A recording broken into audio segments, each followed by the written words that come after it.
vous avez sans doute déjà remarqué dans les petits documents qu'on vous a remis à l'entrée, cette plaquette qui vous présente effectivement ce duel du siècle dont vous avez sûrement déjà entendu parler.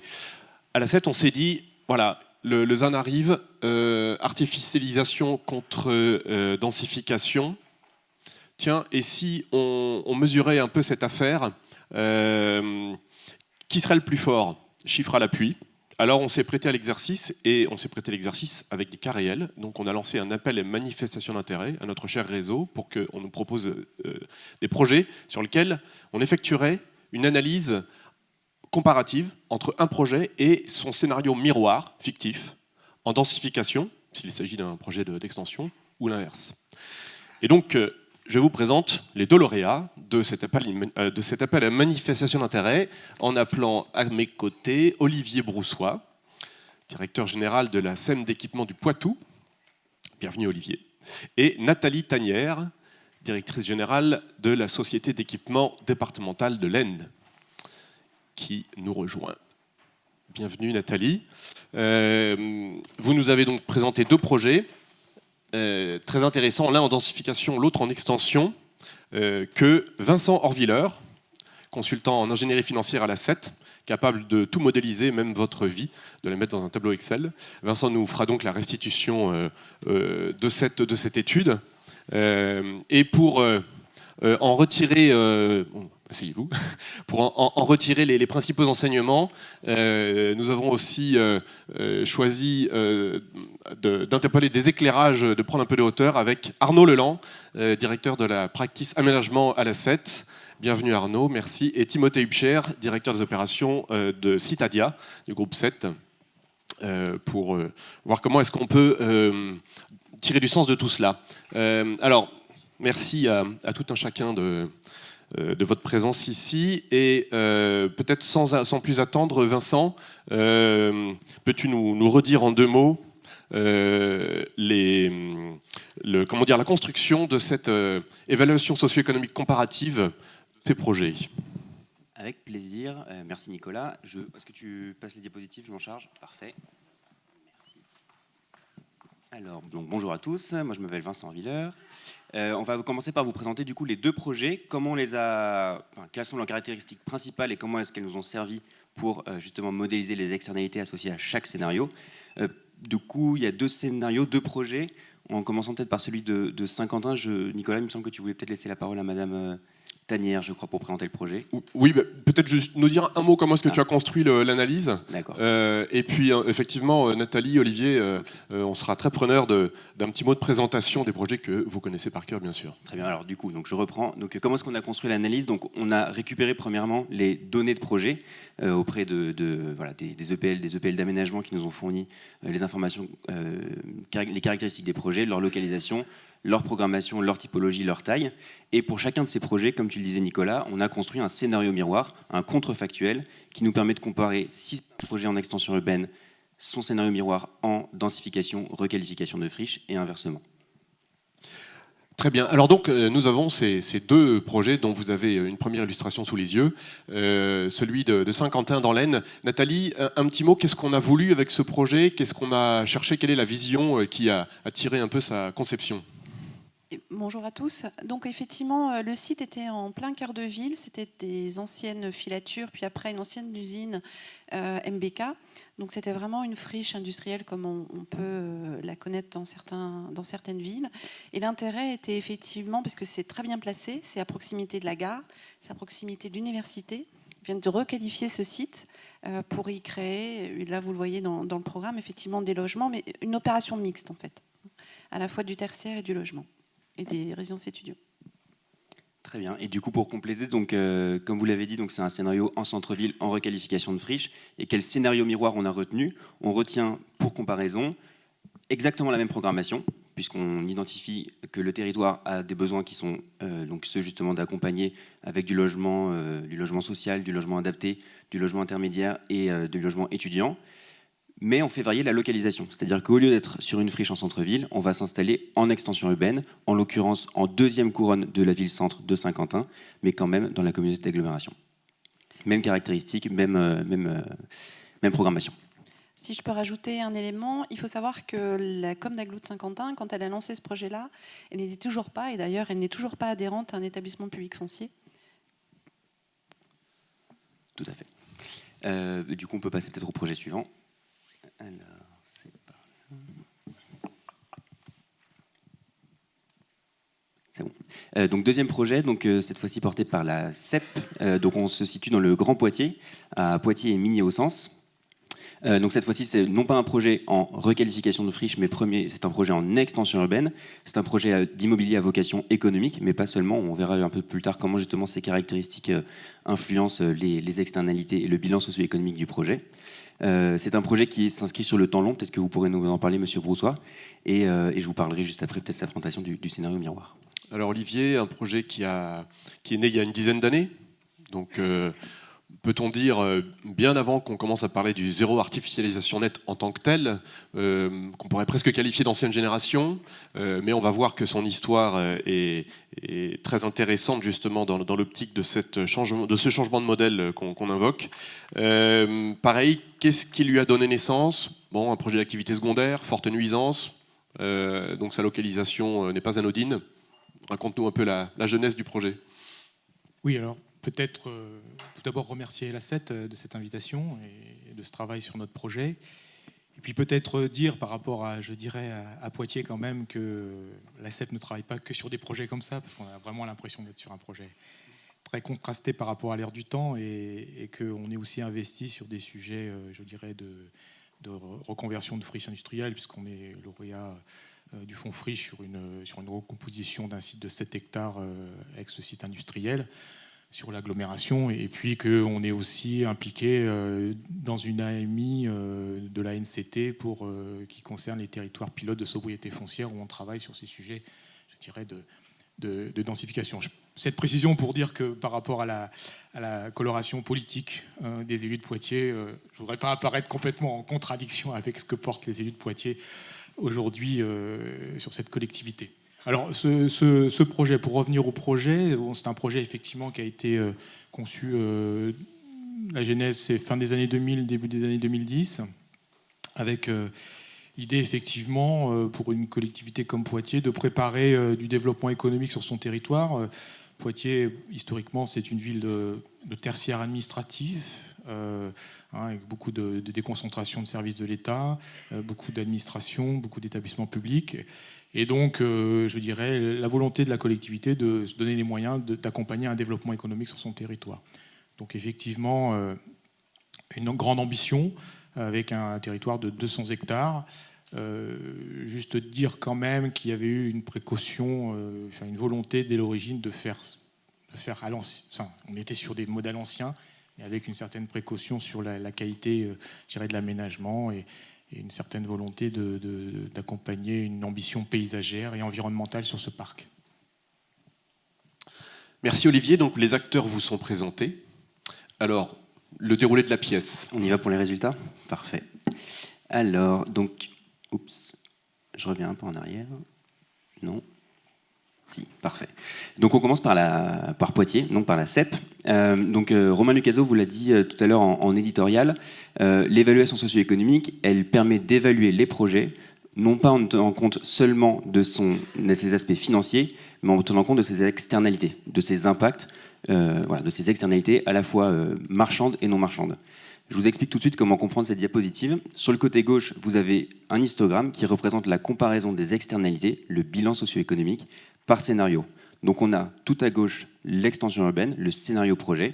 Donc je mets en regard les coûts et les bénéfices de mon projet d'aménagement en extension urbaine à Poitiers, et je le compare tout de suite à son scénario miroir, c'est-à-dire le même projet, mais cette fois-ci en requalification de friche. Qu'est-ce qu'il faut voir? Il faut voir dans un premier temps que mon scénario projet, il a des coûts qui sont inférieurs à ses bénéfices. Vous voyez, la différence, elle est de plus 7. Qu'est-ce que ça veut dire? Ça veut dire que la somme de mes coûts marchands et non marchands est inférieure de, en l'occurrence, 7 millions d'euros aux externalités que génère mon projet. Alors vous allez me demander quels sont ces coûts, quelles sont ces externalités. Les coûts marchands, c'est tout simplement les coûts d'opération. Alors ici, dans une vision simplificatrice, je ne rentre pas trop dans les détails, on regarde surtout le coût pour la collectivité, c'est-à-dire quelle est sa mise à contribution au projet. Et ces coûts non marchands, justement, sur un projet en extension urbaine, ce sera l'empreinte foncière, c'est-à-dire la consommation d'espaces naturels et donc la perte de plusieurs services écosystémiques, la capacité à séquestrer du carbone, la valeur d'usage des projets. Je suis content d'avoir en face de chez moi une prairie où je peux à la fois me promener et découvrir et profiter d'une vue paysagère. Et tout de suite, ce que je vois, c'est que mon scénario projet, il est bien plus favorable que mon scénario miroir. Lorsque je le compare à mon scénario miroir, celui-ci, il est défavorable, de moins 80 millions d'euros. Qu'est-ce que ça veut dire ? Que sont ces moins 80 millions d'euros ? Principalement, la différence, elle est liée dans des coûts d'opération significativement plus importants pour les opérations en requalification de friches. Alors Olivier, c'est stupéfiant, cette différence quand même entre le scénario projet et le scénario miroir.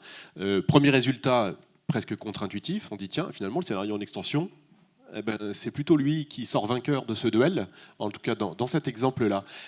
Avec la connaissance que tu as, évidemment, du terrain que tu as dans les mains, première réaction, comment est-ce qu'on peut s'expliquer une telle différence, notamment dans les coûts, entre le scénario projet et son scénario miroir en requalification de friche, et qu'est-ce qu'on peut en tirer, ou quel élément d'explication tu peux nous apporter pour qu'on saisisse bien le sens de l'analyse ? Oui, peut-être. Oui, si ça marche.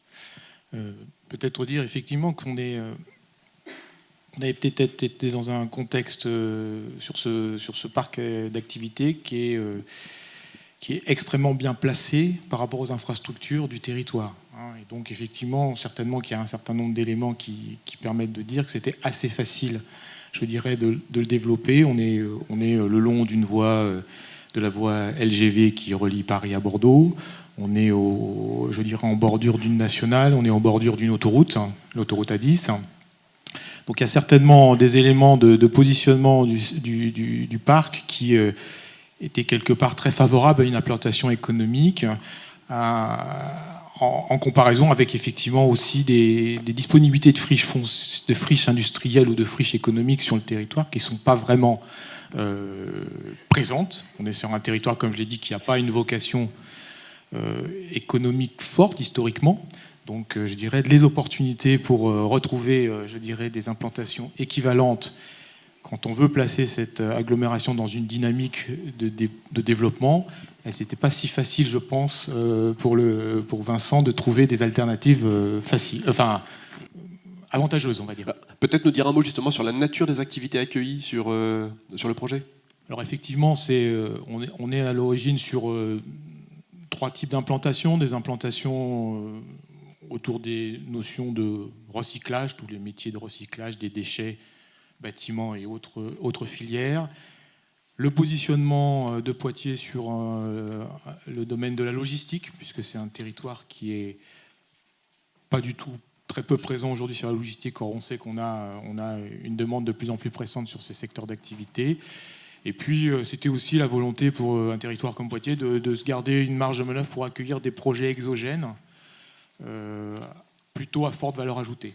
Donc, on était sur 200 hectares. Il y avait 150 hectares de commercialisables à l'origine, effectivement, avec cette idée de répartir les implantations selon ces 3 catégories.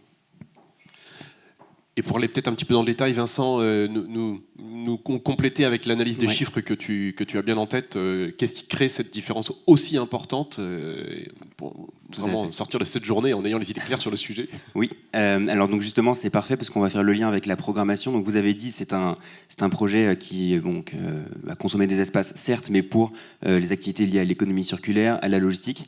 Donc il faut retenir 2 choses. La première chose, c'est qu'on est sur un parc qui va accueillir des activités qui sont plutôt génératrices à la fois d'externalités positives et d'externalités négatives. Externalités positives, pourquoi ? Parce que l'économie circulaire est aussi une démarche dans le parc de créer des synergies entre les entreprises, va être capable de créer des bénéfices. Les synergies entre entreprises génèrent des externalités positives, donc typiquement réduction de l'empreinte carbone, déchets et même les mobilités inter-entreprises à l'intérieur du parc. Je ne rentre pas trop dans les détails, mais il y a effectivement beaucoup de choses, beaucoup de caractéristiques du projet qui encouragent ces aspects-là. Deuxième chose, on est en extension urbaine, donc on est en milieu peu dense, en tout cas moins dense qu'en centre-ville. Or, vous l'avez dit, on accueille des activités comme la logistique et certaines activités, et donc des activités qui peuvent générer des nuisances sonores, de la circulation de poids lourds qui vont, elles, forcément avoir peut-être un impact négatif sur le voisinage. Les nuisances sonores, les pollutions atmosphériques, les pollutions locales, type émissions liées au trafic routier. Et donc ce sont ces externalités-là qui vont être à la fois réduites, maîtrisées dans le scénario en extension urbaine, mais exacerbées lorsque je suis en requalification de friche, celle-ci étant par le fait de la géographie du territoire, par l'histoire du territoire, plutôt localisée dans des milieux avec des espaces résidentiels à proximité. Et puis une ligne sur le coût d'opération, où l'on voit que quantitativement, c'est peut-être celle qui a l'impact le plus important. La requalification de friche, on le sait, oui. On enfonce une porte ouverte, mais ça se vérifie, chiffre à l'appui, elle emporte quand même à elle seule une bonne moitié du modèle, même bien plus que la moitié finalement. Et donc des coûts liés à la dépollution, au désiamantage, aux études, des coûts qui sont, que vous connaissez très bien en tant qu'aménageur et qui sont très bien documentés. Il y a plusieurs rapports au Sénat qui expliquent justement quels sont les coefficients multiplicateurs qu'il faut appliquer au projet en requalification de friche pour intégrer ces coûts-là justement. On retourne dans l'Aisne ? Avec plaisir. Oh, non, pardon.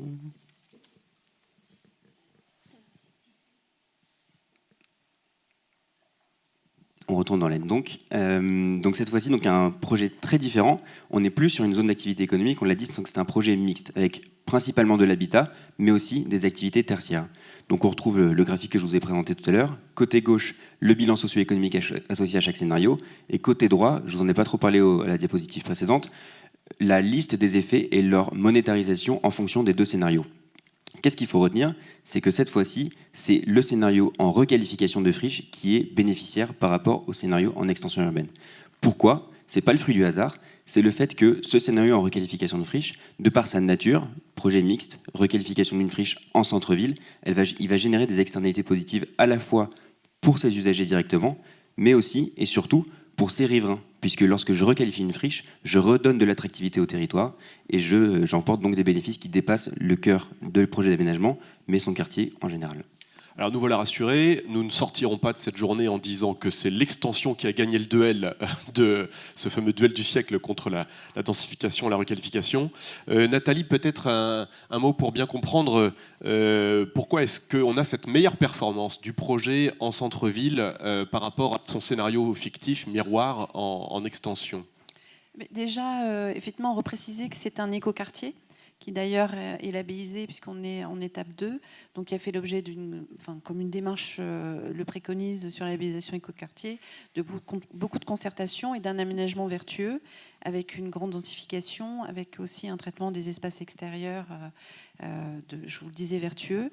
Donc après, effectivement, si je rentre un petit peu plus dans le détail, on est quand même sur des logements sociaux, recréation d'ANRU. On est aussi sur 33 logements de résidence intergénérationnelle et 80 chambres étudiantes. Et en plus, nous avons à peu près 3000 m² à la fois de surface tertiaire et de surface pour le centre de formation. Donc on sent que cette densification sur finalement une surface qui fait un peu moins d'1,5 hectare, 1,2 hectare. Donc je pense que cette densification, effectivement, concourt à ce résultat. Et en fait, en complément, c'est quand même un projet sociétal aussi, parce qu'on y remet de l'insertion sociale, on remet effectivement à disposition de locataires des logements décents. Donc on est vraiment dans un projet sociétal. Et je pense que c'est surtout l'intérêt de ce projet. Et pour compléter également ce que vous dites, ce que vous voyez par comparaison au projet précédent, c'est qu'en fait on a beaucoup plus d'effets du fait justement qu'on soit sur un quartier à vocation mixte avec à la fois des logements qui sont à destination de compensation d'ANRU, des logements à vocation de public senior avec une maison intergénérationnelle, des logements à destination des étudiants. Et tout ceci, ça veut dire quoi ? Ça veut dire des bénéfices en termes de qualité de vie pour les seniors, de réussite scolaire pour les étudiants qui bénéficient de meilleures conditions de logement et donc de meilleures chances de réussite scolaire, d'un regain d'attractivité au quartier et ainsi de suite. Alors, on a donc joué deux parties et celui qui gagne, c'est le projet finalement, plus que son scénario miroir, mais pour des raisons différentes. Alors, on a pu observer, on se rappelle l'immense colonne bleue des coûts de requalification de friches pour Poitiers. Voilà, cette barre-là, très dominante du graphique. À l'inverse, dans l'Aisne, on se rend compte finalement que ces coûts dans le scénario d'extension sont plus réduits. Qu'est-ce qui, Vincent, avec l'analyse que tu as menée, qu'est-ce qui fait finalement pencher d'un côté ou de l'autre la victoire, entre guillemets, entre ces deux scénarios, pour encore une fois bien comprendre, entre extension et densification, cette analyse, qu'est-ce qu'elle nous enseigne? Alors j'aimerais te le dire, mais le diaporama ne marche pas, donc je vais le faire de tête. Globalement, on retient 4 grands enseignements. La première chose, c'est que la localisation, elle est déterminante dans la typologie et les acteurs qui vont bénéficier des projets d'aménagement. Une localisation centre-ville, ça veut dire quoi? Ça veut dire des usagers qui ne sont pas seulement, enfin des bénéficiaires des projets qui ne sont pas seulement les riverains, mais qui sont pas seulement les occupants, les utilisateurs du projet, mais également les riverains, la puissance publique qui bénéficie d'un regain d'attractivité au quartier, et ainsi de suite. La localisation, elle emporte aussi des enjeux de densité et donc de population avoisinante. Lorsque je suis sur un projet en centre-ville, forcément, je vais avoir du passage et les qualités, typiquement les qualités architecturales, les qualités d'attractivité de mon quartier, vont être susceptibles d'être démultipliées. A l'inverse, un projet susceptible de générer des nuisances, j'ai plutôt envie de l'écarter de lieux avec une densité de population forte, puisque justement, je veux protéger mes riverains de ces externalités négatives. Troisième enseignement, la requalification, elle est plus chère. Il y a des surcoûts liés à cette requalification, on en a parlé, des aménagements, des pollutions, la question de la maîtrise foncière aussi qui engage des surcoûts importants, voilà, des effets qui sont, voilà, des impacts qui sont très bien documentés par la littérature. Et dernière conclusion, finalement, on voit qu'il y a des surcoûts, qu'il y a une hétérogénéité des effets entre les projets, mais malheureusement, on ne peut pas forcément faire ce qu'on veut. Selon les territoires, on a des friches qui sont plus ou moins bien localisées et qui correspondent plus ou moins bien au type de projet dont mon territoire peut avoir besoin. Donc on voit que ce nouveau paradigme ZAN, avec toutes les vertus qu'on lui connaît, pour autant ne s'impose pas forcément avec l'évidence dans une analyse coût-bénéfice tout pris en compte. J'ai envie de dire que dans le sillage de notre cher ami Bossuet, merci Romain, on est invité à faire évoluer notre modèle et à avoir une prise en compte différente de tous ces impacts. Mais quand même, on voit que dans certains contextes, on a ce courage politique d'affronter un peu ces coûts prétendument, en tout cas supérieurs, de la requalification. Peut-être également parce que le modèle actuel, et même avec tout l'approfondissement, merci Vincent, qu'on a pu lui donner, y compris en analyse des coûts-bénéfices écosystémiques, de la biodiversité, je vous assure que tout ça c'est dans le modèle, j'ai regardé un petit peu les grilles Excel. Néanmoins, bien malin aujourd'hui qui peut dire, à 50 ans, quels sont les vrais impacts terrestres, telluriques de tous ces facteurs. Donc peut-être que là aussi, on est invité à beaucoup d'humilité finalement dans nos analyses. Voilà. Mais ce changement de modèle, on en sent un petit peu les prémices. Nathalie, ça peut être intéressant sur ce projet-là, donc qui se présente tout à fait bien dans ce nouveau paradigme ZAN. Ça peut être intéressant de savoir politiquement dans sa construction, est-ce qu'on était dans du ZAN subi ou du ZAN choisi ? Non, on est vraiment dans du ZAN choisi sur ce projet-là. Ce que je n'ai pas précisé aussi, c'est que Saint-Quentin fait partie des 4 villes, cœurs de ville du département, et donc rentre dans tout un processus de requalification de sa centralité. Et il aurait paru fou d'aller faire ce projet-là en extension urbaine. Donc, Saint-Quentin a pas mal de friches, effectivement, puisqu'on a une histoire industrielle. Donc non, c'est vraiment un ZAN choisi, même si certaines mauvaises langues diraient que le poids de la Chambre d'agriculture et des agriculteurs dans le département est important, mais pourtant là, non. Ça a vraiment été un projet choisi de requalifier. Et en plus, on voit que les bénéfices, là, on a une évaluation socio-économique, mais on sent qu'une artère commerçante qui est à proximité de ce site est en pleine revalorisation et en pleine redynamisation. Et alors, côté Poitou, Olivier, tu ressors presque conforté de cette analyse, tirant pourtant un projet avec une réputation d'ancienne génération, d'extension, etc. Mais pour autant, voilà, cette analyse fait ressortir quelques avantages de ce projet. C'est peut-être aussi que finalement, ce projet a lui-même déjà un peu opéré sa mutation, parce qu'on a pu prendre en compte certains atouts, certains impacts positifs de ce projet. Est-ce que tu peux peut-être nous redire un mot On a illustré, en discutant un peu en amont de cette table ronde, on a illustré on a soulevé que ce projet pouvait être une illustration d'une forme de transition en douceur de cet ancien paradigme de développement des agglomérations vers une nouvelle pratique ZAN.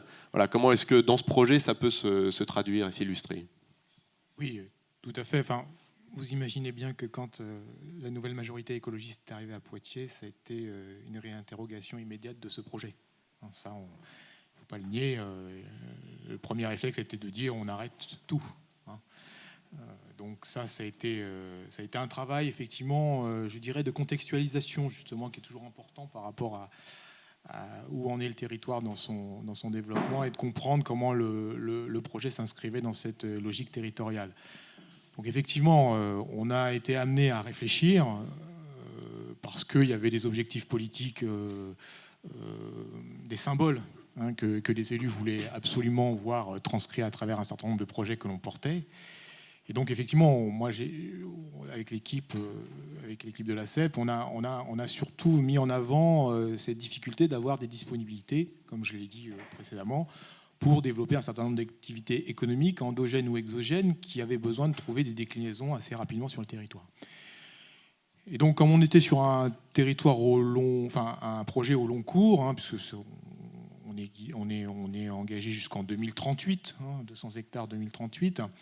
On a eu un travail de hiérarchisation en disant voilà les coûts partis, les secteurs qui étaient partis, avec parfois aussi des secteurs qui avaient été largement déjà remués par des infrastructures ferroviaires, par exemple, parce qu'on a un secteur qui est au bord de la ligne LGV qui a déjà été remué de façon importante, donc la qualité des espaces agricoles qui existaient auparavant sur ce site-là était parfois très, très endommagée. Donc on a essayé de travailler cette anticipation d'un nouveau modèle sur la reconversion d'existants. Et on a donc proposé aux élus de dire, voilà, ce qui nous permet de tenir encore 10 ans, on le continue.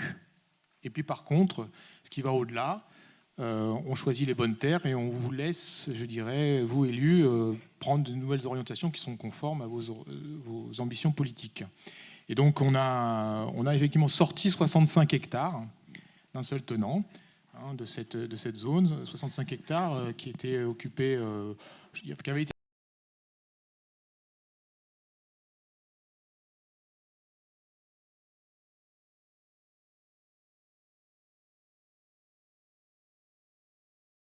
de telle façon à ce qu'en parallèle, ça a été aussi le travail pour gérer cette transition en douceur, c'est en parallèle d'engager un travail qui n'a pas été engagé sur le territoire, d'expertise des zones d'activité existantes où il y a du potentiel de densification, du potentiel de reconversion. On est sur des zones qui ont une cinquantaine d'années sur Poitiers et qui donc arrivent à une fin de cycle, et il était nécessaire d'engager, je dirais, une réflexion pour redémarrer autre chose sur un certain nombre de secteurs. Voilà, donc ça a été finalement l'occasion pour ce projet de faire sentir aux élus qu'on ne pouvait pas tout arrêter d'un seul coup, comme ça. Donc ça aurait pu être contre-productif pour des aspects de développement économique, mais qu'en même temps, c'était aussi l'occasion, c'était une opportunité de réfléchir au modèle d'après. Merci beaucoup pour cette exploration. Alors, je vous rappelle que vous avez tous les résultats de cette analyse détaillée dans le petit sac qu'on vous a remis à l'entrée. Après cette illustration sur retour d'expérience de 2 projets, prenons un petit peu de hauteur. Donc, le ZAN est là, qu'on s'en plaigne ou qu'on s'en réjouisse, c'est pas le sujet. Ce journal que nous suivons aujourd'hui pendant toute la journée a plutôt vocation à se projeter sur qu'est-ce qu'on en fait. Voilà. D'ailleurs, le ZAN est déjà là. Je vous rappelle qu'en 10 ans, on a réduit, je crois, de 30% notre consommation foncière annuelle à peu près. Arnaud, tu nous en diras un mot. Alors que la population a augmenté, elle, plutôt dans le même temps d'environ 10%, ou le nombre de ménages, du moins. Prenons un peu d'altitude, un peu de hauteur au niveau national. Le ZAN, quels problèmes ça pose, quels impacts on en pressent, et comment est-ce qu'on peut réagir. Alors, le groupe 7 s'est prêté à une petite réflexion que vous avez également dans le petit sachet, dans le petit sac qu'on vous a remis à l'entrée, dans ce livre blanc l'exercice auquel on s'est prêté de prise de hauteur, l'analyse des impacts et réactions que l'on s'est permis de proposer. Arnaud, peux-tu nous dire un mot sur ces différentes propositions, les impacts, et puis comment on évite cette spirale infernale que l'on pressent, l'inflation du foncier, impact important sur le PIB?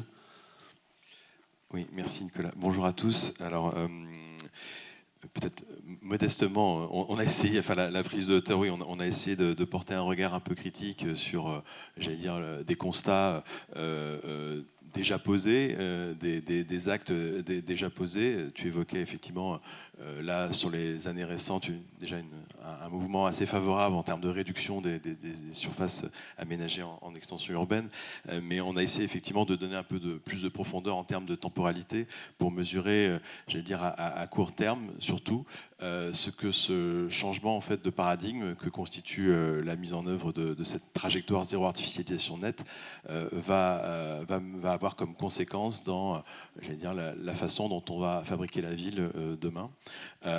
Et puis surtout, on a voulu aussi, à travers ce petit livre blanc, apporter aussi quelques réponses, on espère, en tout cas quelques arguments un peu impactants, un peu percutants, pour éviter ce que Olivier évoquait tout à l'heure, entre guillemets, on arrête tout, puisque ce serait justement assez mortifère pour l'attractivité territoriale, pour le développement des territoires, que la mise en œuvre de cette trajectoire ZAN se traduit sur certains territoires par un arrêt brutal de la production urbaine, parce que justement, on a un peu regardé d'un point de vue macro, les besoins restent importants. En matière de logement, par exemple, à 2050, on a 7,8 millions de logements nécessaires pour répondre à la croissance démographique. Alors certes, on a franchi certains, je vois de noms dans la salle, mais si, je vous assure que si. Il y a certes, comment dire, pardon, il y a plusieurs phases dans ces 7,8 millions à horizon 2050. On est plutôt là à 350 000, 400 000 logements par an d'ici 2035 en termes de besoins exprimés. Et également, après, à la période 2035-2050, on est plutôt sur des besoins estimés aujourd'hui dans une trajectoire qui est une trajectoire plutôt de stabilité de la population, une légère croissance, mais enfin une relative stabilité de l'augmentation de la population française. On est plutôt à 250 000 logements par an. Alors, il y a plusieurs facteurs qui expliquent ce besoin, hein, notamment des principes essentiellement de décohabitation, desserrement des ménages, et puis des conditions de pression et de tension de marché du logement qui ne sont pas les mêmes d'un territoire à l'autre. Donc ça, effectivement, c'est probablement une des premières réflexions par rapport à la mise en œuvre du ZAN, c'est que le ZAN généralise un principe qui ne tient pas forcément compte des réalités aussi géographiques et des différences de dynamique sur les territoires variés qui composent la France. On a regardé un petit peu la même chose d'un point de vue économique. Quelques chiffres comme ça. Au niveau économique, aujourd'hui à 2025, on estime qu'on aura, aujourd'hui, pardon, à 2022, on a environ 28% des ZAE qui sont en état de saturation. Ce chiffre monte à 41% en 2025 et pour atteindre 93% de saturation à 2030. Donc c'est une illustration quand même aussi que demain, il y aura quand même encore des besoins de produire un nouveau foncier économique.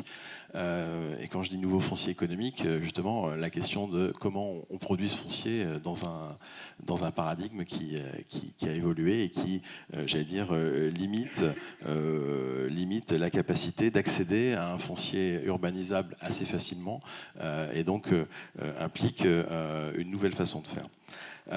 Alors, face à ces chiffres-là, évidemment, on s'est interrogé, enfin, on voit bien, la littérature est déjà relativement abondante par rapport aux effets du ZAN, mais enfin, si on peut, j'allais dire, simplifier et résumer l'action du ZAN à très court terme, on est sur trois éléments assez structurants, qui est probablement le surenchérissement de la production urbaine, puisque le ZAN implique qu'on intensifie, on massifie le recyclage urbain pour produire ce foncier et produire ses besoins en matière de logement et de foncier économique. c'est couplé avec la raréfaction donc, d'un foncier facilement disponible. Et enfin, le troisième axe, qui est probablement le corollaire des deux autres, qui est un effet probablement dans une première séquence de ralentissement important des volumes produits sur un certain nombre de territoires, j'ai envie de dire sur beaucoup de territoires. Et donc, ce risque-là, comme Romain Lucazot l'a évoqué dans son édito, on a essayé de le matérialiser et de le traduire en termes d'impact sur l'économie française. Et donc, c'est un exercice sur lequel on s'est risqué. Et comme c'était évoqué tout à l'heure, donc on estime aujourd'hui environ à 28 milliards d'euros l'impact, j'allais dire, dans cette phase de transition entre les deux modèles qui sont le modèle actuel et le futur modèle ZAN généralisé. Donc on estime cet impact-là à 28 milliards d'euros, ce qui est relativement important. C'est probablement l'impact ZAN est probablement pas le seul que subit. On voit actuellement, on voit poindre, si c'est pas déjà le cas, en tout cas on la voit arriver, une crise immobilière quand même, un effet ciseau en tout cas sur la production immobilière, hein, le surenchérissement, j'allais dire, des coûts de production, il n'est pas lié uniquement aux ZAN, hein, le coût des matériaux, l'inflation, enfin vous l'avez tous en tant qu'acteur de la production urbaine, vous l'avez tous, vous le connaissez actuellement, en tout cas si vous ne le connaissez pas, vous allez probablement le connaître très rapidement. Et donc effectivement le ZAN n'est probablement pas le seul facteur qui va impacter l'économie française, et le PIB construction plus exactement. Donc on pense qu'il y a... Enfin, il y a un effet ciseau qu'on est en train d'observer. Ça, c'est couplé aussi, j'allais dire, à la question de l'accès, enfin de l'évolution des taux d'emprunt bancaire qui complexifie et rend plus difficile l'accès pour les ménages, notamment les primo-accédants à l'emprunt. Donc, on se dirige tranquillement, doucement vers une petite crise immobilière, en tout cas sur le logement, que les acteurs de la promotion constatent déjà. Voilà. Donc, j'allais dire, on a souhaité nous à l'ACET porter une conviction, enfin plusieurs convictions, pour essayer justement d'apporter des éléments positifs dans ce cadre et face à ce constat, qui est d'appeler à renouveler un peu les modes d'intervention dans la production urbaine, et notamment la posture des collectivités territoriales, puisque jusqu'à présent, je prends l'exemple du foncier économique, produire aujourd'hui du foncier économique, c'est souvent subventionner la production de ce foncier économique. Globalement, on a des territoires qui... je prends un exemple, je vois Antoine, je prends l'exemple de Rennes. Rennes, pour vendre un foncier économique qui vaut 80 € du mètre carré, il coûte souvent 110 à 120 € à produire, ce qui veut dire qu'on a environ 30 € de subvention au mètre carré, de subvention publique.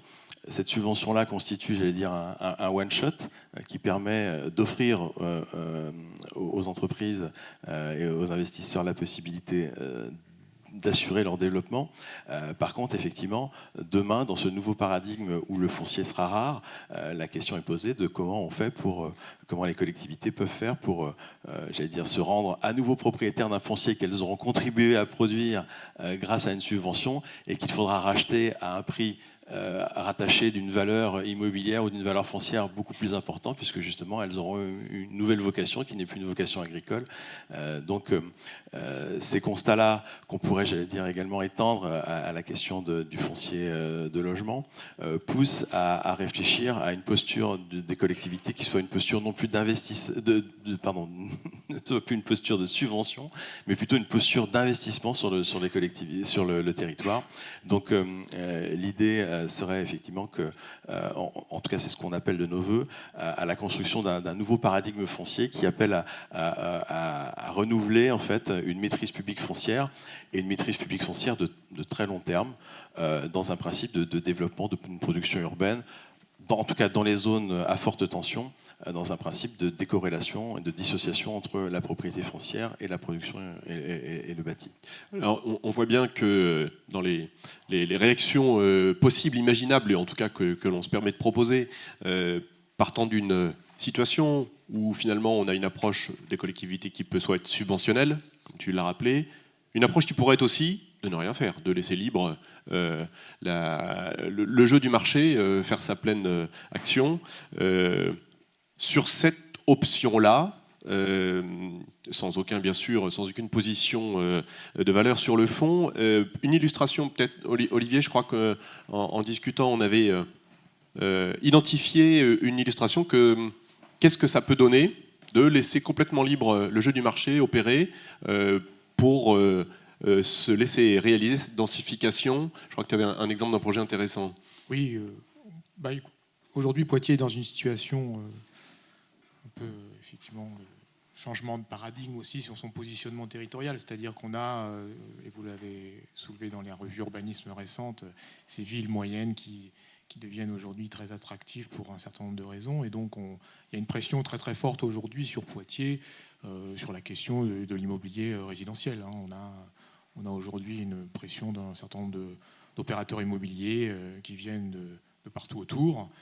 Quand je suis arrivé à Poitiers il y a 6 ans, on n'avait aucun opérateur, ou quasiment aucun opérateur national sur le territoire. Maintenant, on en a 20 à 30 qui cherchent à venir sur le territoire. Donc, on subit cette question de la difficulté de produire du logement dans certaines agglomérations qui commencent à être saturées autour de nous. Et effectivement, on a une collectivité qui se retrouve confrontée à, je dirais,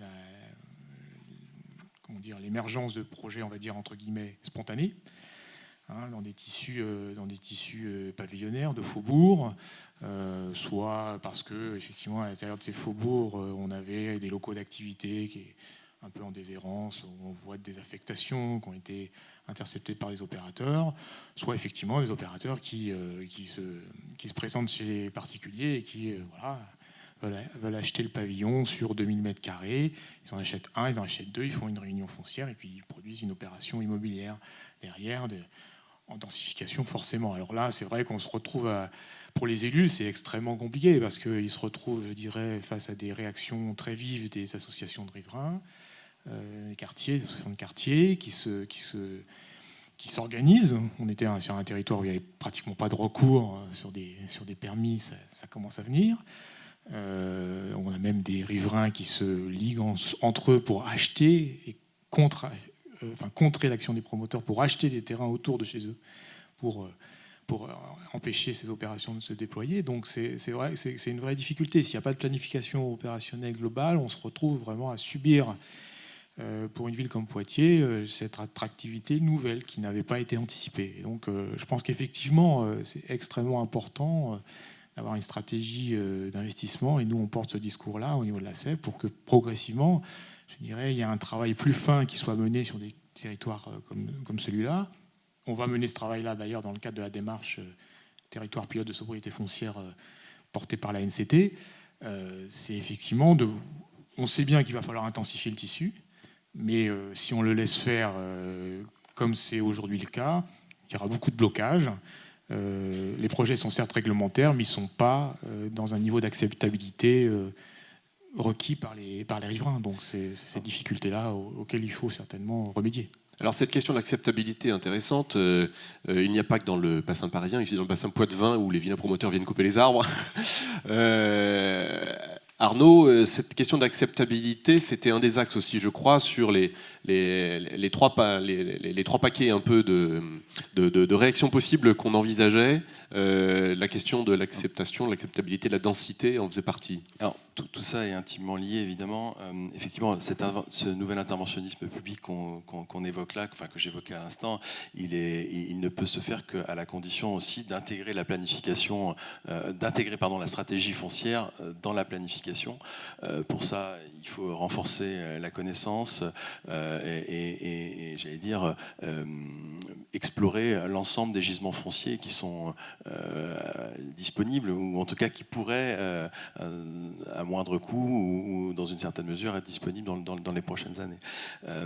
Et évidemment que la combinaison, mais c'est pas nous qui l'avons inventé, ça a déjà été évoqué, mais on y croit assez fortement, en tout cas sur les zones en tension. La combinaison densification et taux de renouvellement urbain est une combinaison qui pourrait produire des effets, les effets nécessaires pour être au rendez-vous des volumes à produire sur les territoires concernés. Donc cette combinaison taux de renouvellement urbain, densification, autant le taux de renouvellement urbain, on voit bien, on va s'intéresser à la question des friches, à tous ces gisements fonciers qui jusqu'à présent, compte tenu du ticket d'entrée économique étaient onéreux, qu'on regardait peut-être un peu moins facilement. Là, il va falloir s'y intéresser beaucoup plus fortement. Et après, la question de la densification, c'est une autre histoire. Ça fait effectivement, ça vient se confronter à la notion d'acceptabilité sociétale. On voit encore que quand même sur beaucoup à l'échelle du pays, le modèle idéal d'une grande majorité de Français reste le pavillonnaire. Donc c'est pas gagné, mais il y a probablement des axes de travail qui pourraient rendre un peu plus possible et acceptable cette nouvelle densité, à différentes échelles, que ce soit à l'échelle immobilière, sur la qualité des logements. Quand on dit qualité des logements, on voit bien que ces dernières années, dans la production en collectif notamment, la question de la surface, la surface du logement s'est réduite considérablement, donc c'est un des axes qu'on pourrait peut-être retravailler, mais qui dit augmentation de la surface dit aussi augmentation du coût du logement. Donc voilà, donc c'est pas simple. À l'échelle de l'opération, via l'introduction de nouvelles formes d'habitat individuel dense. Beaucoup le font déjà, beaucoup de territoires l'ont déjà expérimenté, mais ça pourrait être là aussi intensifié. Là, je me place plutôt un peu à une échelle plus large. Et puis, à l'échelle de l'espace public, pour apporter de nouveaux usages sur l'espace public, redonner un peu on évoquait en introduction aussi la question de la renaturation, de la nature en ville, rendre ça beaucoup plus attractif et produire un nouvel espace public. Là encore, cet espace public à produire, il a un coût. Vous connaissez parfaitement la question de l'économie de l'aménagement. On peut financer les espaces publics et ces équipements publics justement par ces opérations d'aménagement. Donc le renchérissement aussi de la production urbaine et une qualité encore supérieure d'espace public va encore renchérir le coût de l'aménagement. Je l'évoquais donc à l'échelle de la ville, effectivement, c'est probablement intensifier la planification urbaine, notamment en lien avec tout le développement des transports collectifs.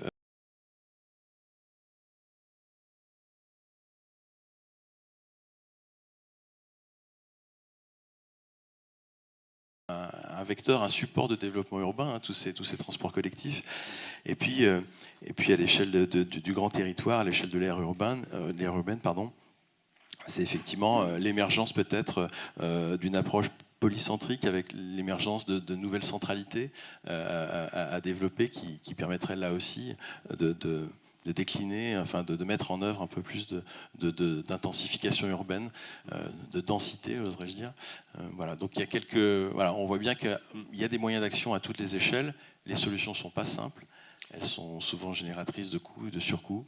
Donc il va falloir expérimenter tout ça. Alors on est passé un peu vite sur les trois, disons, les trois catégories d'intervention, de réaction possible. Il y a eu donc l'approche subventionnelle, on en a parlé rapidement, mais finalement, vis et vertu de cette approche-là, oui, elle permet de supporter les surcoûts, mais en fait, elle ne fait que subventionner cette inflation finalement du foncier. L'approche marché libre, et on en voit les effets pervers avec l'exemple, Olivier, que tu citais. Et la troisième voie, l'approche d'investissement local. On a quelques idées sur les outils, un peu, ou sur les traductions opérationnelles, les montages qu'on pourrait invoquer. Est-ce que tu pourrais illustrer les quelques idées qu'on s'est permis de laisser s'exprimer, notamment, encore une fois, dans le livre blanc que vous avez dans les mains ? On y réfléchit, dire que c'est opérationnel, même si il y a des expériences qui ont déjà été menées, mais il y a des territoires qui réfléchissent de manière assez intensive, notamment, je dois dire, notamment sur la production de résidentiel, mais également sur la production économique. Donc effectivement, c'est réfléchir à des stratégies d'intensification de la maîtrise publique et derrière de portage foncier de long terme. Ça peut passer par la création de structures de portage. Alors, on a un tropisme EPL quand même à la SED, donc on aimerait que ces solutions passent aussi par un adossement via nos EPL, soit dans une stratégie de filialisation, soit en internalisation, en opération propre. Mais en tout cas, ce sont des réflexions qui sont en cours de développement, à l'épreuve, j'allais dire, de la modélisation économique et du concept politique aussi, parce qu'il faut pouvoir aussi traduire ça dans une narration qui soit, Olivier l'évoquait tout à l'heure, que ça rentre aussi dans la narration politique et dans ce que défendent aussi les élus à la tête de ces territoires. Mais en tout cas, ce que je peux dire, c'est que ces réflexions émergent de plus en plus. On a 5, 6, dossiers de préfiguration, de création d'outils qui permettront de maîtriser, d'intensifier une maîtrise publique foncière et derrière assurer de la production urbaine tout en restant maître de ce foncier pour pouvoir, réintervenir à l'issue d'un cycle immobilier. Alors le cycle immobilier au niveau économique, s'agissant de l'activité économique, il est quand même beaucoup plus court. On est plutôt sur des cycles de 25-30 ans. Donc c'est tout à fait intéressant de se dire qu'on s'offre la capacité de pouvoir réintervenir pour relancer à l'issue d'un cycle économique, relancer une nouvelle ambition économique sur le territoire. C'est pas simple parce que ça implique aussi le changement de modèle pour les investisseurs économiques. Encore qu'il y a eu des annonces, j'étais au RNA, comme certains d'entre vous, probablement vendredi. Réseau national des aménageurs. Oui, merci. Où, a priori, il y a des réflexions en cours sur l'extension du BRS au foncier économique. Oui, j'allais dire. Alors, donc, cette intervention foncière à long terme, aujourd'hui, on a les outils, pas encore vraiment, il faudra les faire évoluer. On a probablement la nécessité de faire évoluer un certain nombre de dispositions d'ordre réglementaire, d'ordre législatif, pourquoi pas d'ordre fiscal également, pour favoriser la mise en place de ces principes-là. Mais on a déjà à disposition une batterie d'outils, des outils contractuels. On parlait du portage de long terme. Il existe à travers le bail amphithéotique, le bail à construction, il existe tout un appareillage contractuel qui est largement mobilisable actuellement. Effectivement, la vraie question, c'est comment les acteurs de la promotion immobilière, les acteurs de l'investissement vont accueillir ces types de stratégies. Donc, il nous semble nécessaire de le construire aussi avec eux. Ils sont partie prenante et on doit faire en sorte que ces développements, ces réflexions soient aussi alimentés par leur positionnement. Puisque, mettons à part la question du BRS. Bail réel solidaire. Bail réel solidaire, merci. Mettre en œuvre ce principe de dissociation foncier bâti sur du foncier économique, ça implique notamment que un investisseur sur l'immobilier économique, établisse sa rentabilité exclusivement sur l'exploitation sans bénéficier de la plus-value foncière à la fin d'une opération. Donc c'est un changement de modèle important qu'il va falloir tester à l'épreuve de la réalité des marchés et de la réalité de la capacité des investisseurs à opérer cette mutation. Donc une mise de fonds plus importante au départ pour les collectivités, parce que quand même il faut mobiliser un capital important, mais un bénéfice à terminaison quand, en tout cas, quand on sort le foncier du portefeuille, qui revient, pour le coup, dans l'escarcelle de la collectivité. Tu parlais des missions qui commencent à émerger, de préfiguration d'outils de portage foncier locaux, que ne sont pas à date les EPF, du fait d'une durée de portage statutairement limitée. Olivier, Nathalie, on parlait des EPL. Les EPL sont prêtes à s'investir sur ce champ du portage foncier long terme aux commandes de la collectivité ? C'était pas prévu. Alors je démarre. Non, je pense que oui, on est sollicité sur le sujet. Alors, portage foncier, on en a toujours fait quand même sur des opérations d'aménagement assez ambitieuses quand on parle de portage foncier sur 10-15 ans. Quand on intervient sur des opérations de restructuration urbaine, on a quand même réussi. Moi, j'ai travaillé pas très loin de chez Nathalie à une époque, on avait quand même réussi à convaincre les opérateurs financiers, les établissements bancaires, à nous accompagner sur des durées de financement de 10, 12 ans si on poussait un peu le curseur. On peut aussi s'appuyer sur la Caisse des dépôts qui, quand on a une opération derrière qui amène de la production de logement social, on peut aussi bénéficier d'emprunts spécifiques Gaïa qui nous permettent d'aller sur des durées un peu plus longues, à 15 ans, voire plus, je crois, il me semble.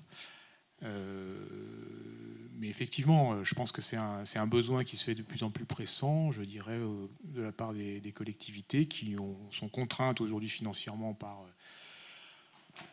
un certain nombre de phénomènes que l'on connaît actuellement et qui n'ont pas forcément la capacité de se lancer dans une stratégie foncière tous azimuts. Donc effectivement, pour nous, je pense que c'est important d'arriver à se positionner sur ce sujet-là. Il faut monter des modèles financiers, des outils financiers un peu différents de ce qu'on a fait jusqu'à présent. Moi, ça me paraît important parce que si elles veulent garder le contrôle sur le développement de leur territoire, les collectivités ne peuvent pas, avec l'avènement progressif du ZAN, sortir de cette problématique-là. Hein. Il y a déjà garder le contrôle du développement de son territoire. Et puis, deuxièmement, il y a aussi, sur le cas de Poitiers, par exemple, c'est de la régulation de marché, tout simplement. Hein. Si on parle sur du résidentiel, aujourd'hui, les prix ont augmenté dans l'existant de 60% en 6 ans à Poitiers. Donc, ça veut dire que voilà, si on ne s'occupe pas de ça, à un moment donné, ça va être intenable pour les habitants. Donc effectivement, oui, il faut progressivement se mettre dans des sujets de cette nature-là. Et c'est vrai qu'on voit bien qu'avec nous, de notre côté, par exemple, l'EPF de Nouvelle-Aquitaine, qui intervient sur notre territoire, on n'est pas sur des durées de portage suffisantes qui permettront à terme de mener des projets urbains cohérents.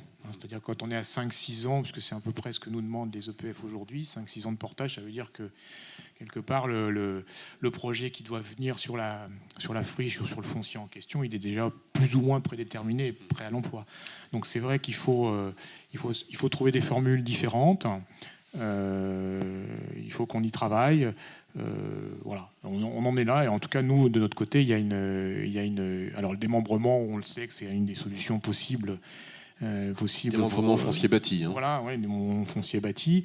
Mais c'est sûr qu'il faut qu'on avance certainement dans les prochains mois et prochaines années pour trouver des solutions opérationnelles sur ces sujets-là. Alors un peu de prospective opérationnelle, Arnaud, sur ce montage juridico-financier innovant du démembrement, de l'investissement des EPL dans le portage foncier long terme que l'on peut évoquer de nos voeux et que Olivier esquisse un petit peu, mais on voit poindre un changement de modèle. Je crois qu'il faut tirer encore plus loin dans le portage foncier long terme.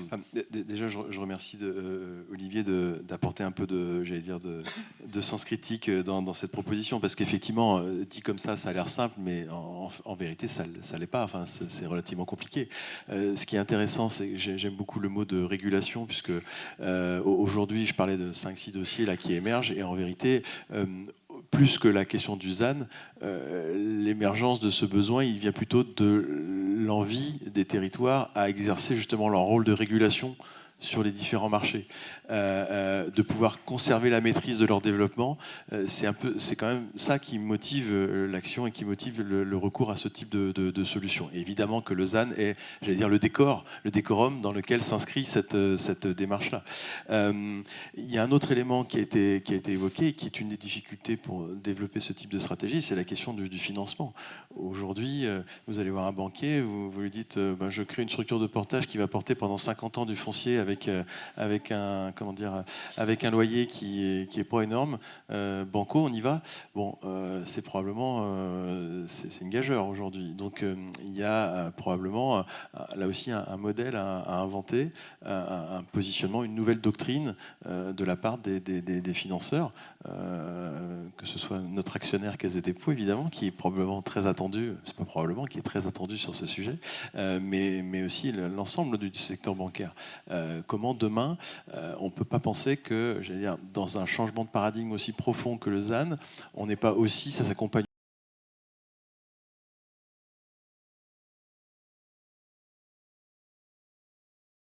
aussi que ces questions-là soient mises sur la table et qu'elles soient traitées. Nathalie, un petit mot sur ce lien avec les établissements financiers ? Oui, et puis pour compléter, je pense qu'effectivement, il faut qu'on qu'on reste agile sur ces sujets-là, notamment avec, tout à l'heure tu parlais de l'expansion des coûts de construction. On se rend compte que les BRS ont notamment été un moment créés pour avoir un logement abordable. Et je pense que l'immobilier économique abordable va être un sujet sur nos territoires. Le BRS activité. Oui, tout à fait, parce que nous sommes dans des zones détendues, mais pour autant, on a des industriels qui ont du mal maintenant à faire construire leurs bâtiments.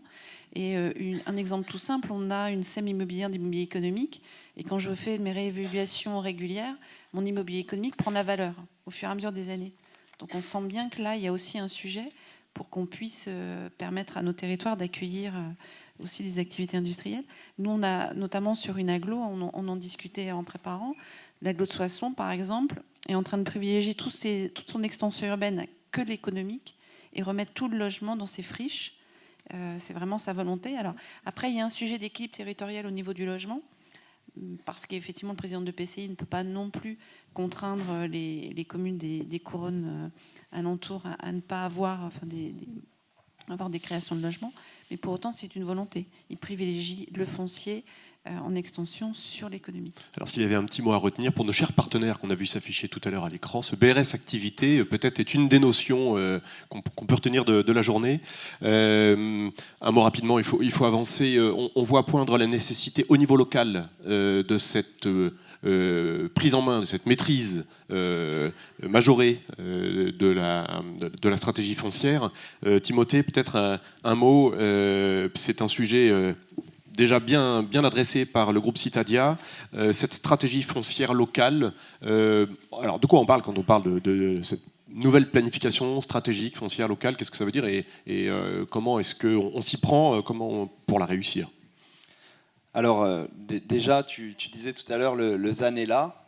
Il est à la fois loin, puisqu'en fait c'est 2050 pour arriver vraiment au ZAN. Mais il est à la fois prêt parce que la première échéance, elle a déjà commencé en fait. On est dans la période 2021-2031. Donc en fait, on y est déjà. Et ce que montrent tous les points qu'on a évoqués, le fait, Olivier, que ton projet, ça fait 10 ans en fait qu'il est en cours. Donc en fait, l'aménagement, c'est long. Et si on veut, anticiper ce changement qui est un changement fondamental, d'autant plus que déjà l'aménagement c'est long, mais le renouvellement c'est encore plus long. C'est plus cher, on l'a vu et ça a été donné. Ça va nécessiter de l'anticipation, nouveaux outils de portage. Le BRS activité, c'est une question sans doute de rendre abordables les choses, mais c'est aussi une question de recyclage du foncier. Tous les 30 ans, on va devoir recycler le foncier. Donc s'il faut racheter tous les 30 ans très cher pour recycler le foncier, ça va être compliqué. Donc c'est un enjeu de rendre abordable, mais c'est aussi un enjeu très fort de recyclage en fait, du foncier.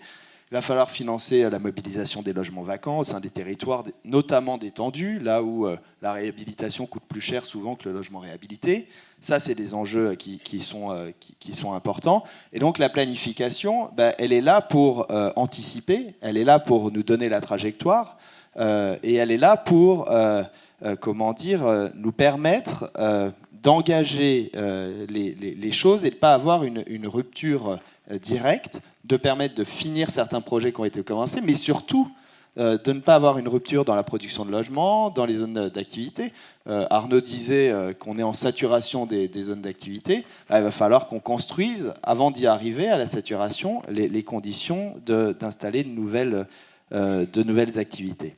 Donc tous ces éléments-là sont importants, et d'ailleurs la loi climat ne s'y trompe pas, puisque la loi climat fait de la planification le garant en fait, de la réussite de la trajectoire ZAN et de la réussite du ZAN, et fait plutôt les choses dans l'ordre. Elle demande d'abord au SRADET de répartir et de territorialiser l'objectif de 50%, c'est le sujet actuel, puis des SCOT de venir le traduire localement, et enfin des PLU de le mettre à la parcelle et de définir les droits à construire. Donc ça, il le fait globalement bien. Néanmoins, je pense que ce n'est pas le ZAN qu'une question technique, de nouveaux outils qui parlerait qu'à quelques personnes averties. Tu as dit, Olivier, que l'une des difficultés, et vous le voyez sur Poitiers, c'est qu'il commence à y avoir des recours, et c'est l'acceptabilité. En fait, ça, c'est un enjeu majeur qui est, je pense, un petit oubli en fait, de la loi.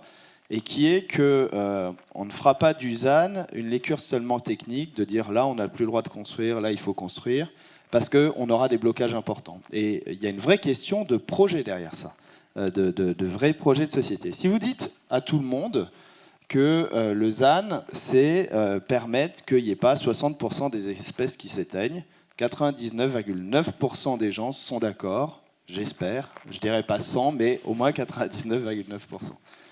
Si vous dites, et d'ailleurs c'est que c'est la fin de la maison individuelle, parce qu'en fait on construit les maisons individuelles en extension, et puis qu'il va falloir densifier les secteurs peu denses, et donc le pavillonnaire est quand même un sujet, ben là vous avez peut-être plus que 20%, et je suis peut-être un peu généreux d'ailleurs. Et d'ailleurs il y a eu un tollé il y a un an là-dessus, et donc ça montre bien que là, il y a un point dur qui risque d'être une vraie problématique. Et nous, on le voit quand on fait des documents de planification, et ça ne date pas du ZAN. Ça fait plus de 10 ans qu'on se prime des hectares de zones à urbaniser dans les documents d'urbanisme, puisque les POS étaient généreux et avaient une vision à 200 ans pour certains. donc qu'on en supprime, et c'est des débats parfois houleux, parfois extrêmement compliqués, et on n'est pas au ZAN. Donc, il y a un enjeu très important de venir ne pas considérer que c'est qu'une question technique de quelques initiés, il doit y en avoir beaucoup dans la salle, qui comprennent les implications et ce que ça veut dire. Il va falloir qu'on trouve les outils, je reviendrai tout à l'heure sur les questions de fiscalité, mais il va falloir aussi se dire comment on habite et on vit les territoires, quels sont les nouveaux imaginaires qu'on construit, pour faire accepter le ZAN et pour faire accepter ce que ça va impliquer sur les territoires. La réponse ne sera pas la même sur tous les territoires, et il faut espérer collectivement que les SRADET fassent le jeu de la territorialisation, ce qui ne va pas être simple quand même de se mettre d'accord sur qui va faire moins 75% pour qu'il y en ait qui fassent que moins 35%. C'est un sujet, mais ça sera un élément important pour ensuite le traduire. Mais je pense que si on ne construit pas avec la population et plus globalement une vision de ce qu'est habiter le territoire demain dans le cadre du ZAN, on aura des points de blocage et des points durs importants. Une fois qu'on a dit ça, je pense que la planification, et on l'a vu tout à l'heure, il y a des questions d'outils de portage du foncier, ça va pas être le seul sujet en fait, et on va pas y arriver juste parce que les documents d'urbanisme vont inscrire une trajectoire ZAN. Déjà, j'aimerais dire que la trajectoire a déjà commencé puisqu'on doit arriver à moins 50%, mais à la fois le temps qu'on fasse la modification des documents d'urbanisme, on sera en 2027 si les délais sont respectés. Et rien ne dit que certains territoires n'auront pas déjà dépassé.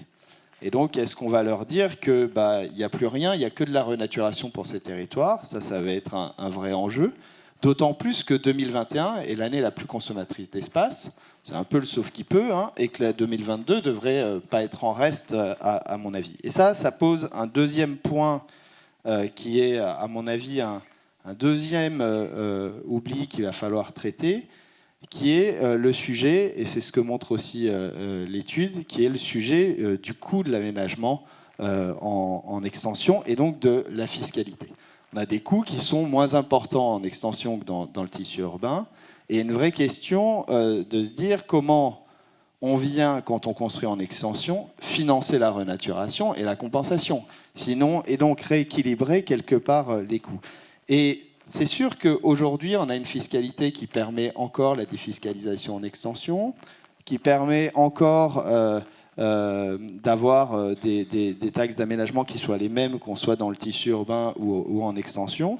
Et donc, ça pose une vraie question de comment on vient, à travers ces éléments-là, prioriser aussi le renouvellement urbain, c'est-à-dire le rendre attractif au regard des coûts par rapport aux coûts de construction en extension.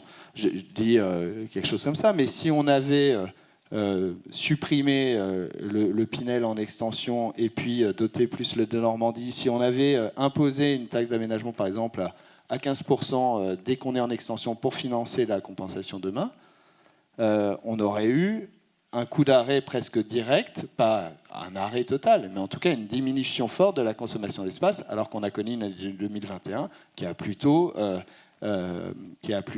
augmenté en termes de consommation d'espace. Donc là aussi, il y a un alignement qui doit faire en sorte que on doit, pour permettre cette planification, accorder aussi les outils financiers, les outils fiscaux, les outils de portage, parce qu'il va falloir qu'on anticipe dans la planification, mais qu'on anticipe aussi en ayant les bons outils. Il y a beaucoup de secteurs détendus ou de secteurs qui n'ont pas d'EPF, qui n'ont pas de foncière, et il va falloir doter ces territoires pour qu'eux aussi ne rentrent pas dans une planification seulement de la contrainte, où vous n'avez plus le droit, mais arrivent à construire un chemin aussi de développement territorial dans le cadre de ce qu'implique le ZAN. Je crois que c'est un peu le défi que lance la loi climat au territoire. Merci Timothée. Donc aligner la planification, un petit tour vers la fiscalité. Voilà, on peut ressortir de ce débat avec quelques propositions à toutes les échelles des acteurs politiques, y compris l'État.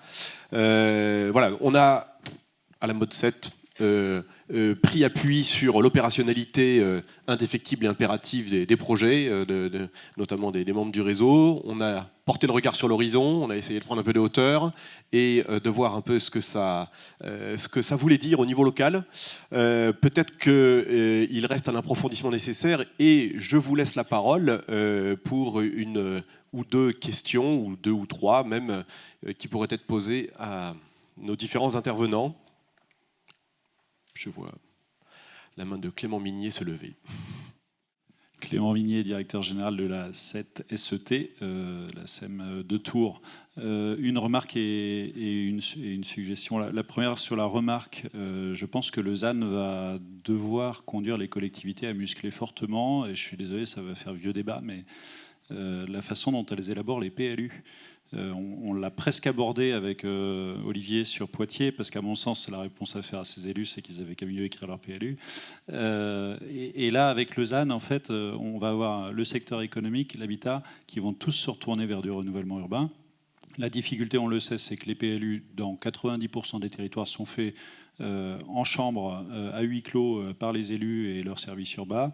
La plupart du temps sans solliciter la SEM du territoire et sans solliciter des personnes qui connaissent les bilans promoteurs aménageurs.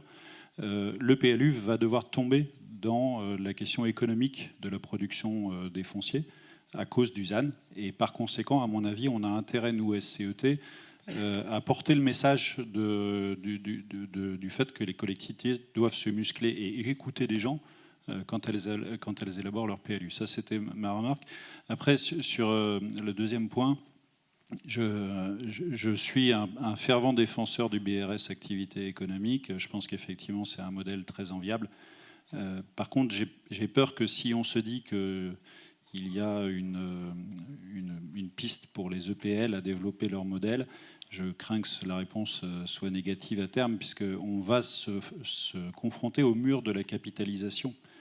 Si demain, déjà nos modèles économiques d'aménagement, j'en parle même pas, sont basés sur de la vente de terrain, donc déjà nos concessions d'aménagement vont souffrir fortement de ces hypothèses BRS. Et ensuite, 98% des foncières du territoire, je ne parle pas des 2% fortunés, seront incapables d'acheter les terrains et de les louer à des entreprises. On n'y arrivera pas, on sera complètement contraint par nos capacités financières à faire. Ce marché, entre guillemets, si on doit parler économique, ce marché, il va aller aux EPL. C'est les seuls aux établissements publics fonciers, sont les seuls qui sont assis sur l'impôt. Et on ne va pas créer un impôt aujourd'hui. Donc, à mon sens, la grande réflexion, j'ai aucune réponse à apporter, la grande réflexion que doivent avoir les EPL sur les 5-10 ans qui viennent, c'est comment on fait pour ne pas être complètement exclu du sujet et à qui on se raccroche. Mais en tout cas, il faut bien avoir à l'esprit qu'aujourd'hui, nos collectivités ne mettront pas 50 millions d'euros dans la foncière en capitalisation. Ce n'est pas possible. Donc on a ce mur qui est insurmontable, à mon sens, et qu'il faut prendre en considération pour avoir les solutions de contournement. dans 5 ans? Parce que, à mon avis, aujourd'hui, on ne les a pas.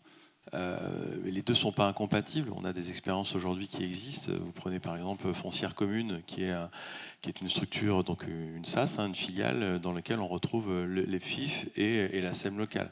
Les PIF, c'est le PF d'Île-de-France et la SEM du territoire au nord de Paris, de pleine commune. Merci pour tous les sous-titres. Donc oui, je pense qu'il n'y a pas forcément d'incompatibilité forte. La remarque que vous posez pose surtout la question de la territorialisation et du cas par cas en vérité. Il y a différentes situations de territoire, et de capacité.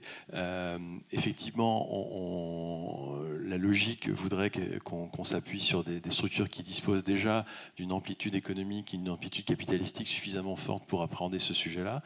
Les EPF, par leur mode d'intervention et le fait qu'elles lèvent justement la fiscalité, en plus de la dotation, est un candidat, j'allais dire, tout à fait désigné, tout à fait intéressant. Après, je reprendrai l'exemple d'Olivier de la Nouvelle-Aquitaine. L'EPF Nouvelle-Aquitaine, il intervient sur toute la région. Elle n'est pas tout à fait petite, la Nouvelle-Aquitaine. Il y a quelques métropoles au sein de cette Nouvelle-Aquitaine. Et je ne suis pas sûr qu'aujourd'hui, l'envergure ou la capacité d'action, je suis même sûr du contraire, pour en avoir discuté avec son directeur général, il n'y aura pas la capacité de le faire. Quand vous savez que sur les 5 prochaines années, le PF Nouvelle-Aquitaine, si je ne dis pas de bêtises, mais est capable de mettre 5 millions d'euros sur la table sur un territoire comme La Rochelle, vous vous dites que bon, ça limite quand même les capacités d'action, quoi. Donc il y a un enjeu d'effet démultiplicateur qu'il va falloir trouver. Effectivement, que l'intégralité du sujet pèse sur les EPL, je vous rejoins complètement. Ça ne se fera pas. Que les EPF soient l'unique réponse, je ne suis pas sûr tout à fait non plus. On cherche la voie du milieu, quoi. On cherche le bon compromis. Alors, nous sommes assis sur le logo hexagonal de la Banque des Territoires, porté par, plutôt, devrais-je dire. Oui, il y a des réflexions en cours, je crois, aussi, de leur côté. Les réflexions sont en cours, évidemment. Donc là, aujourd'hui, alors je ne veux pas parler à la place de la Caisse des dépôts, mais en tout cas, dans les discussions dans lesquelles on est, des réflexions sur justement la doctrine et la position qui n'est pas encore aboutie, qui n'est pas encore établie. Mais en tout cas, il y a une réflexion et il y a des moyens qui sont actuellement mobilisés pour au moins, j'allais dire, creuser ce sujet-là et voir comment on agit concrètement. Et surtout, le comment est une réponse qui suit la première question qui est de quoi on parle. Et le quoi on parle, c'est déjà un premier focus sur quels sont les gisements fonciers à l'échelle des territoires concernés, quels sont les besoins de foncier à produire pour répondre au territoire, aux enjeux du territoire. Et donc tout ça se fait, j'allais dire, finalement dans une méthodologie assez établie, assez claire. Et la question après de qui hébergera l'outil de portage, elle sera posée au moment opportun. Et là, encore une fois, il y aura plusieurs réponses possibles en fonction des territoires et des forces en présence. Merci. Une autre question ?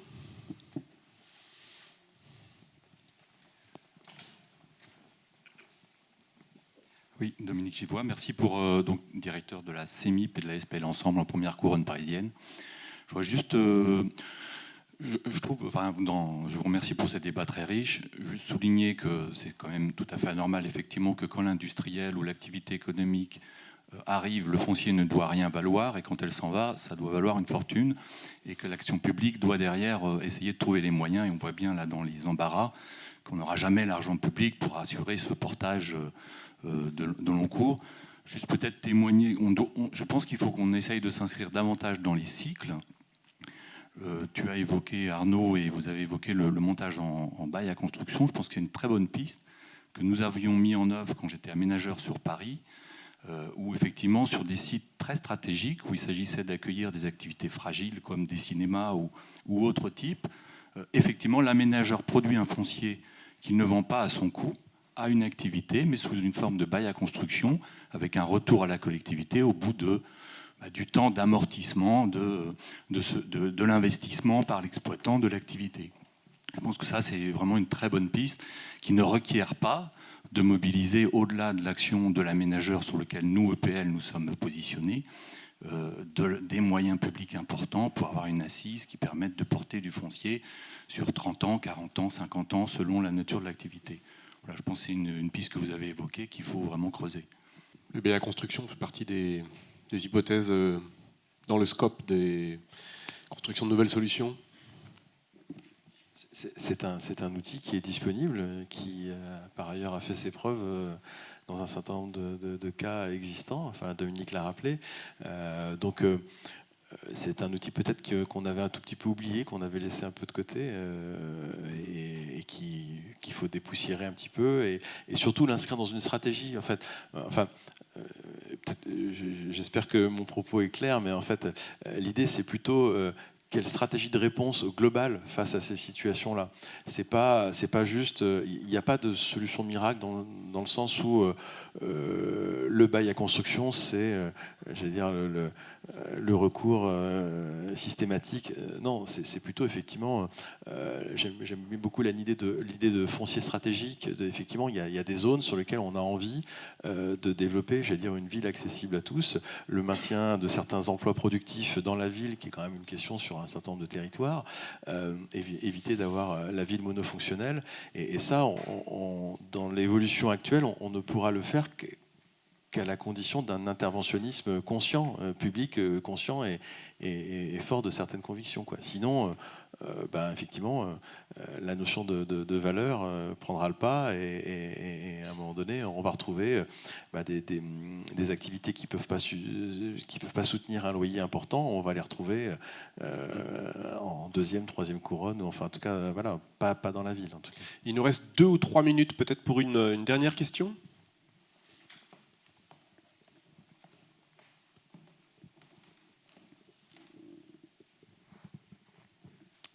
Pascal Huyghe-Doyer, directrice générale Normandie Aménagement à Caen.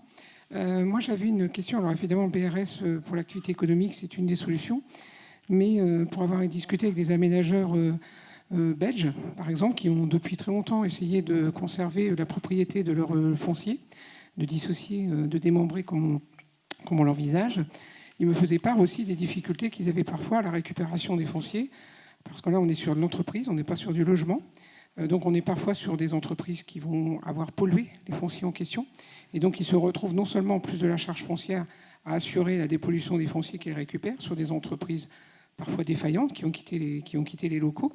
Et il faut voir aussi que dans le modèle économique de ce type de portage, un banquier va regarder aussi les capacités, le risque du portage du loyer qui peut être aussi défaillant. C'est-à-dire que le portage le loyer ne va pas toujours être réglé. Dans le cas d'une défaillance entreprise, on est dans une situation où on peut avoir apporté assez longuement, par exemple sur un plan de redressement judiciaire, le foncier sans en avoir aucun bénéfice. Donc ce sont pour moi des activités de BRS qui sont quand même assez risquées. J'en rajoute un tout petit peu aux complexités qu'évoquait notre collègue tout à l'heure sur la difficulté à se faire financer. Je pense que les banques ont regardé aussi cet aspect-là du portage foncier en activité. Je ne peux que souscrire à ce propos. Évidemment, le diable est dans le détail sur ce type de sujets qui sont éminemment complexes. Je ne veux pas que ma pensée soit trahie là ce matin. On n'est pas en train de dire qu'il y a des solutions toutes faites qu'il faut appliquer. Il y a des pistes qu'il faut creuser. Les questions que vous évoquez, il se trouve qu'on a des expériences. On a une expérience, je me souviens, je regarde ma collègue Marie-Odile Farino, avec qui on a développé une ZAE du côté de Nice-Côte d'Azur sur ce principe de dissociation foncier bâti. C'est un bail amphithéotique. Et effectivement, après, c'est la question de la durée d'exploitation et puis de la question contractuelle, de quelles sont les conditions de remise en état. Et puis, il y a un élément qu'il faut préciser aussi, c'est la question de, je vais dire, l'acteur entre l'utilisateur industriel ou acteur économique et le portage de l'immobilier qui peut être un investisseur. Peut-être que la solution, c'est de dire qu'il faut systématiquement un investisseur qui, lui, fera son travail d'investisseur patrimonial en termes de commercialisation, en termes de...